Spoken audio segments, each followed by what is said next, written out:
what I know now, I would do it all again in a heartbeat. Take those fragile years, all your worry and tears, and put them on me. Oh, I must admit, when I think of how far we've come, it was worth the risk, 'cause it dug us a deeper love. Never in a million years did I think I'd get so lucky. Never in a million years did I think you'd be mine. And now I can't imagine a life without you, and every song that I write's about you. Just thought you should know I'll never let you go. Never in a million years. Never in a million years. Honey, I've been thinking about how we've come to be found in this moment. Makes it easy to believe, must be more to you and me, something magic. And I must admit that every morning I wake up, either I must be dreaming or I must be lost in love. Never in a million years did I think I'd get so lucky. Never in a million years did I think you'd be mine.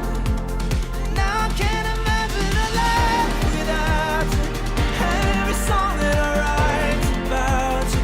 Just thought you should know I'll never let you go. Never in a million years.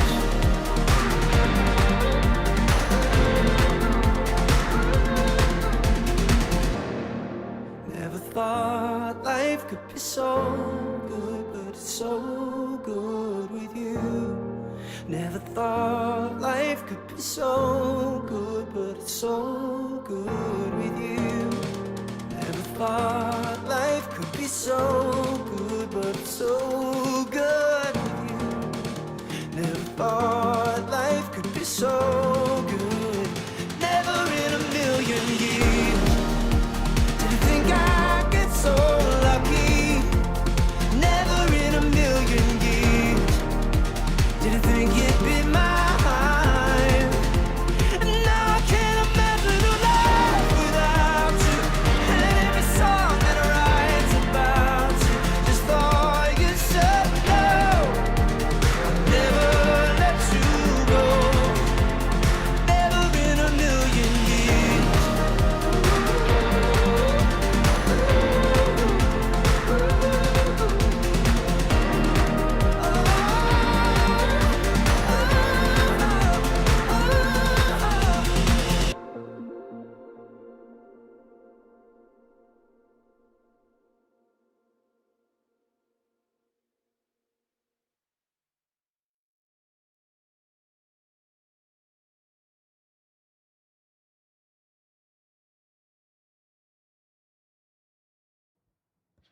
Hello, hello, hello. I need to check out what is going on. Welcome to the Better Man Show. And oops.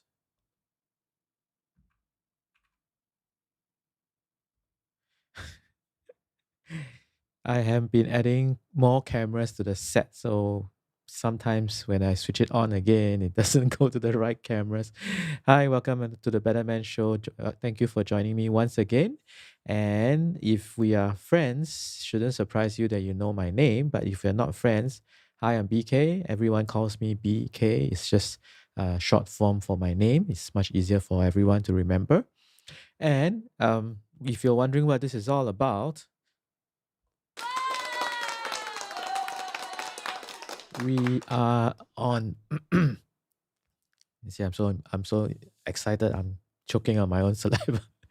We are on day 98 of a 100-day challenge, right? So exactly 98 days ago, I started a 100 days live stream challenge. And when it was first mooted and mentioned to friends, some of them were saying, "Are you sure you want to do a 100 days live stream challenge?" And it did sound a little bit insane, a little bit crazy when I first mentioned it. But well, look at this is day 98. Tomorrow is 99, and then we are on day 100. So I am excited. I hope you are. And if you are joining me for the first time, where have you been? But this is fine, right?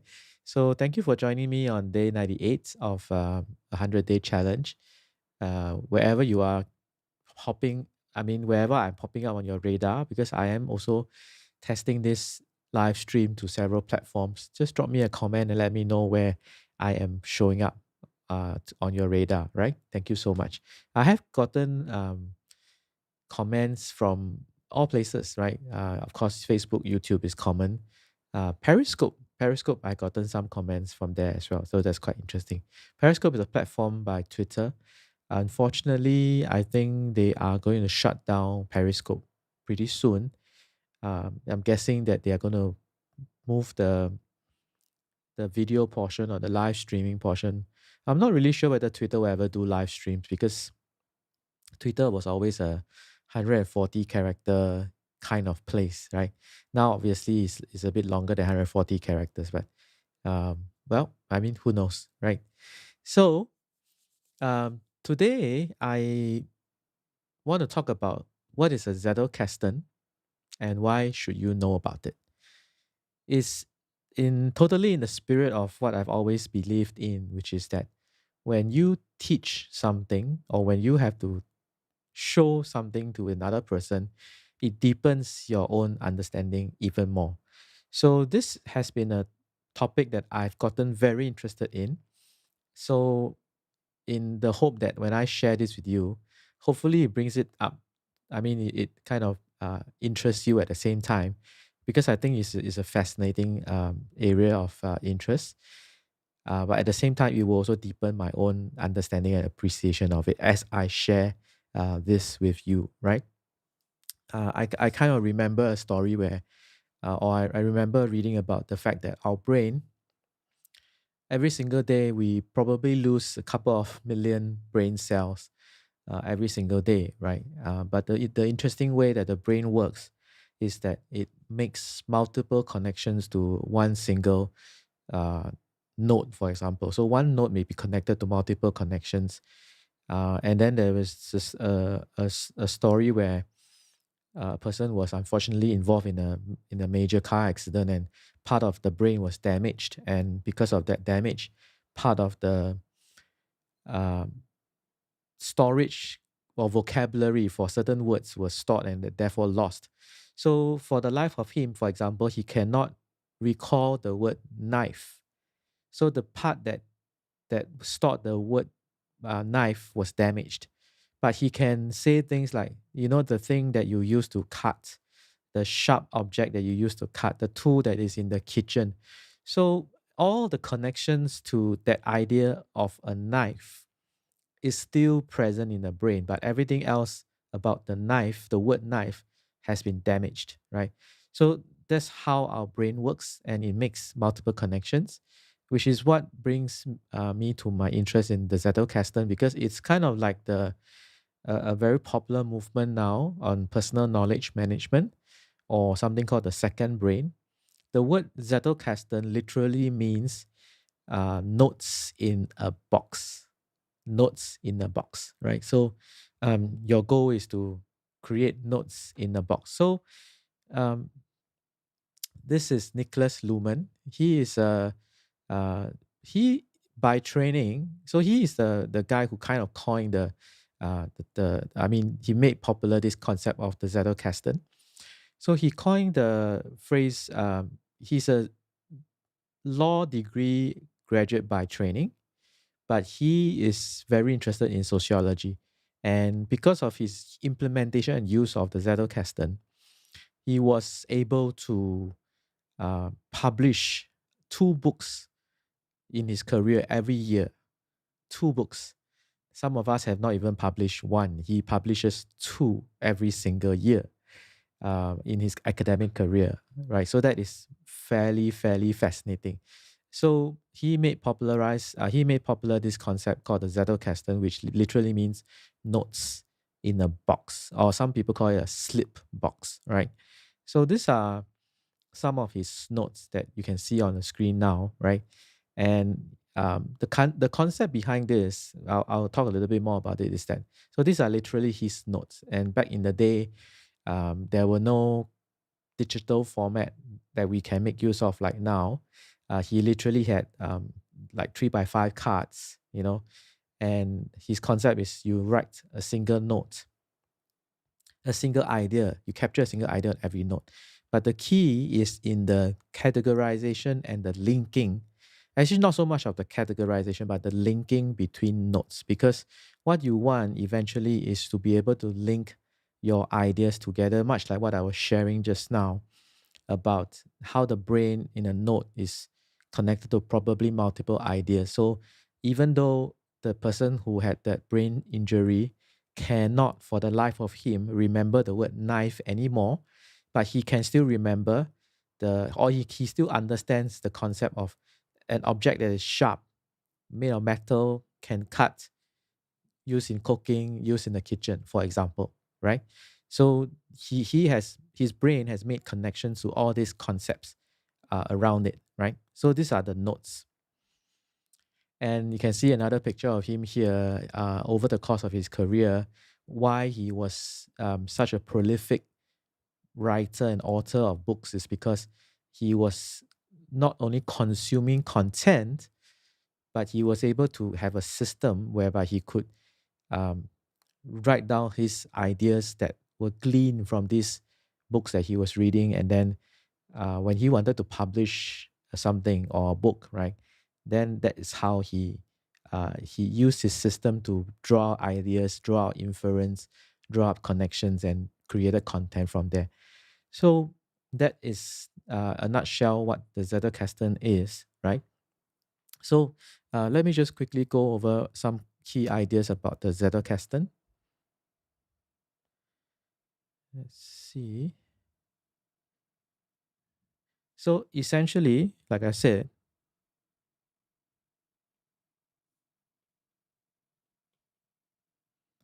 Zettelkasten literally means notes in box. Literally means notes in a box, right? So your whole idea is to write notes and write them and collect them in a box. Now, but the key here is every note that you write. Another concept that you will hear when you talk about this is the concept called an atomic note. You're not supposed to blow it up, don't worry. It's called an atomic note. Now, because every note, you should only have one single idea. You should only have one single idea captured in a single note, right? No more, no less. If you find that, and which is why Nicholas Luhmann used 3x5 cards, because that kind of limits the amount of space he has, right? And the idea is you're not supposed to be, and this is another interesting word that I hear from them. So you're not supposed to do copy pasta. Copy pasta, which is copy and paste. So in a digital realm, in the digital realm today, right, it's fairly easy to copy and paste, right? But this whole idea of a Zettelkasten system or personal knowledge management system is you're not supposed to copy and paste things from, let's say you're watching a video or you're reading an article on Medium or Reddit or wherever you are, right? You're not supposed to just copy and paste because that's very easy. And there's no cost involved to copy and pasting, right? But the whole idea is you should actually distill your ideas in your own words onto the notes that you are writing. So this is written in your own words. This should all be written in your own words. Okay. And then that's the basic idea. Now, once you have a series of notes written down, but what is more important is within the notes, you then include links. Oops, wrong one. Just nice, make it bigger. So then the more important part is like what we talked about. You then include links from this note that you just taken to another note that you may have written some time back in a form that you may think is relevant, right? So include links to the other notes that are in your Zettelkasten, which is your notes in a box system, right? So that is how you start. You start with notes, and the notes are, like I said earlier on, they should be atomic in nature, meaning they are only one idea per note, right? So one idea per note. So once you have these notes, then what do you do, right? Because once you start having notes and then you start having a box, right? The next thing you do is kind of like a building. I'm not really a drawer. I can't draw to save my life, right? So imagine you have a building, right? And you have plenty of units in your building, right?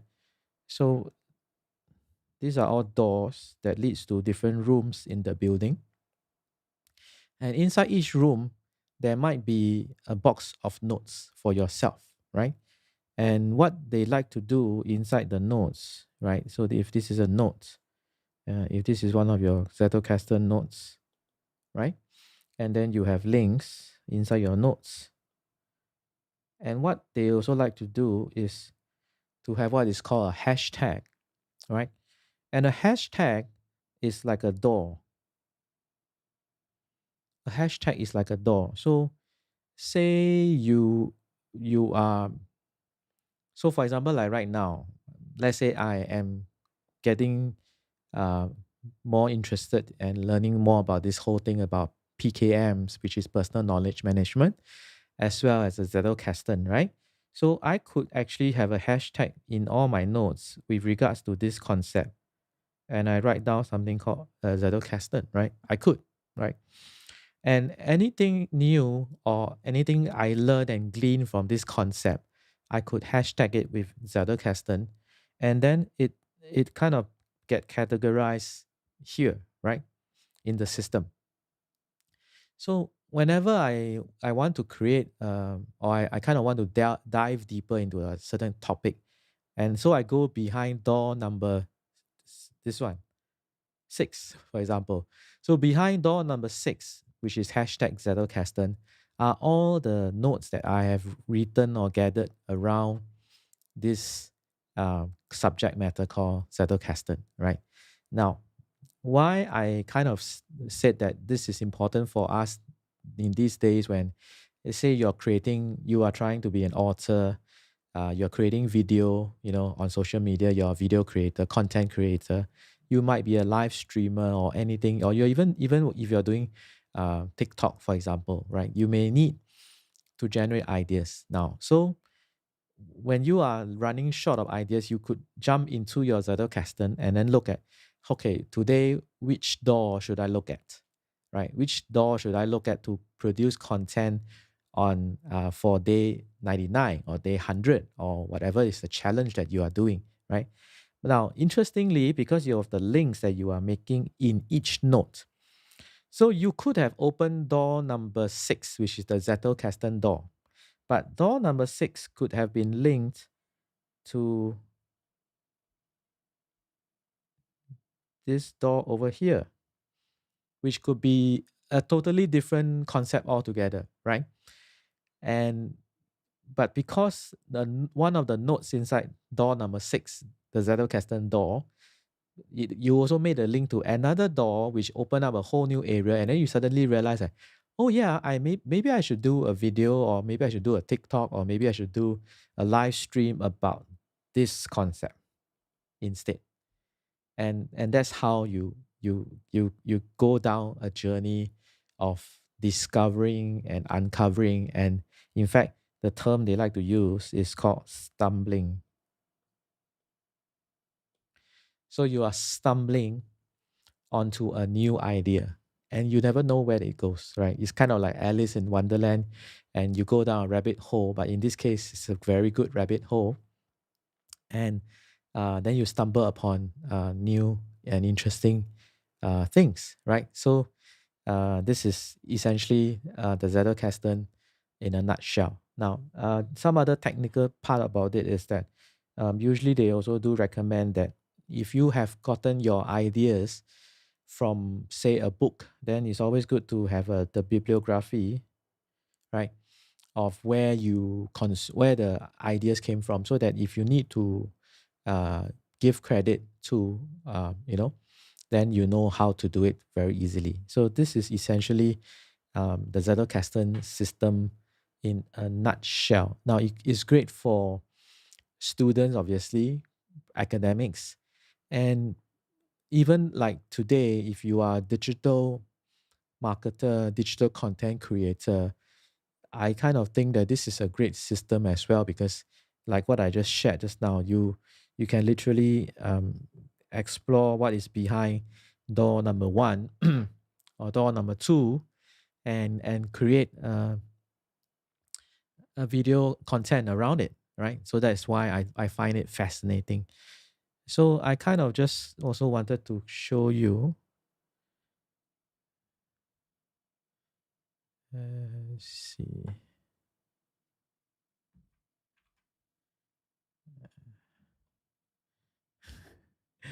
I wanted to show you. This is my second brain, which has evolved. So it was when I first showed you the other time. This is inside Obsidian, and this is the Zettelkasten thing I'm doing. So there were very few notes in the beginning, but now you can see that it's starting to become more and more like literally like a brain.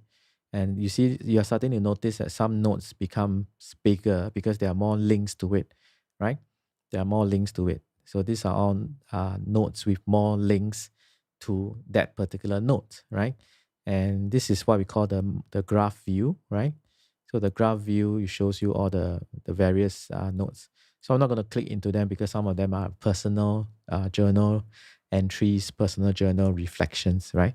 But interestingly, you can also see that the ones in green, they have a actual page already. The ones in red are not yet fleshed out, right? So you see there are some topics that I'm interested in, like Zettelkasten, happiness, right? Live stream, success, live streams again, the artist way. I mentioned this yesterday, right? So you can see how these things are forming. And because I've also tagged some of them with location. So like right now, because for the past couple of months, I have been more based in KL. So I kind of, I want to make sure that I also location tag my notes, so that maybe in a year, 3 years, 5 years, 10 years, 20 years time, when I look back, I can see which location generated what kind of ideas, what kind of reflections, what kind of experiences, right? So that is another thing you may want to do. So for my notes, what I do is I make sure there is a timestamp, so that it writes down the time, the date, as well as the location, right? So that I know where I am taking the notes. So for now, obviously, a lot of them will be in KL, right? But over time, there will be other locations.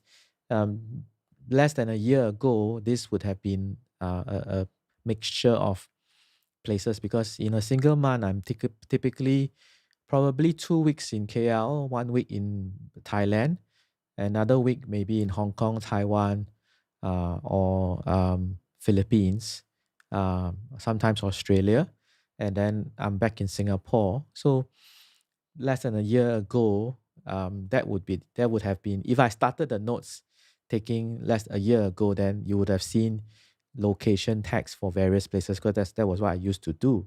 But now with what's happening, we are all kind of stuck more in KL. So you see, KL will obviously be quite prominent, and I'm guessing that it's going to be prominent for a while. Hopefully, I'll be able to tag it with more other locations very soon. So I just wanted to show you how my second brain is progressing. So this is the Zettelkasten. Um, I find it fascinating. I'm gonna if it's useful for me in many ways because it helps me to um, take advantage of this new thing that I'm trying to be disciplined in doing, which is journaling. And then at the same time, because of what I need to do on a daily basis, I also need to generate content for, say, like a live stream, presentations, and so on, and coaching. So then I can easily find content from looking into my own personal Zettelkasten, right? So hopefully that if you are interested in more resources on or how to get really started on this, just drop me a comment. I'm happy to send you my own collated list of curated list of resources that I found useful, and perhaps also can help you get started on that. And of course, if you are keen on learning or starting how to live stream, like this morning, I had a consulting call with someone who wanted to kind of understand how they could do. They had a certain use case scenario, so I was happy to just coach them along and help to solve their problem. So now it's very interesting because he's a magician by training, and he used to go to schools to perform this science-based magic tricks for people, for students. But because of what's going on right now, he cannot be live in front of an audience. So he wanted to find a way whereby he could still do the same kind of tricks where he is, but have the maximum amount of audience interaction. And so he wanted to marry both Ecamm Live, which is what I'm using now, along with Zoom, so that because the schools are using Zoom as a conferencing platform, so he wanted to know how to marry the two platforms, and I kind of helped to give him some ideas this morning. So again, if you are in the same situation and you would like some help with that, just hit me up. Happy to do that. So thank you for joining me on day 98 of a 100-day live stream challenge. You cannot imagine how much joy it is to say those words, day 98, right? And I'm going to take you out with some music, and I'll see you tomorrow for day 99.